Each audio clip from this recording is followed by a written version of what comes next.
Super typhoon রাগাসার আঘাত কাটিয়ে না উঠতেই আবারও দুর্যোগের মুখে ফিলিপিন্স। স্থানীয় সময় রাত 10টার দিকে হুট করেই কেঁপে ওঠে মধ্যাঞ্চলীয় বেশ কয়েকটি শহর। 6.9 মাত্রার শক্তিশালী ভূমিকম্পের আঘাতে লোকজন আতঙ্কে রাস্তায় বেরিয়ে আসে। জীবন বাঁচাতে দিকবিদিক ছুটোছুটি শুরু করে বাসিন্দারা। দেশটির সেবু প্রদেশের বোগো উপকূলে আঘাত হানে এই ভূমিকম্প। উৎপত্তিস্থল ছিল ভূপৃষ্ঠের প্রায় 10 কিলোমিটার গভীরে। ভূমিকম্প পর্যবেক্ষক সংস্থাগুলো জানিয়েছে, ভূমিকম্প আঘাত হানার পরই 6 শতাধিক আফটারশক রেকর্ড করা হয় অন্যান্য কয়েকটি প্রদেশেও, যার প্রভাব পড়ে। এতে হতাহত হয় কয়েকশো মানুষ। ভূমিকম্পের আঘাতে মুহূর্তের মধ্যেই বিদ্যুৎবিহীন হয়ে পড়ে গোটা অঞ্চল। ধসে পড়ে বহু ভবন ও স্থাপনা। 34 লাখ বাসিন্দার সেবু প্রদেশ ফিলিপিন্সের সবচেয়ে জনপ্রিয় পর্যটন স্পট।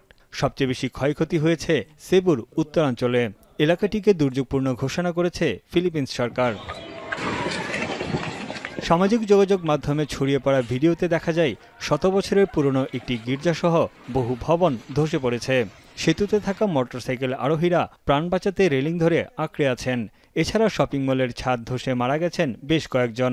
ফাটল দেখা দিয়েছে বিভিন্ন শহরের সড়ক মহাসড়কে। ধসে পড়া ভবনের নিচে চাপা পড়ে আছে বহু মানুষ। মরদেহ উদ্ধারের পাশাপাশি চলছে জীবিতদের সন্ধান।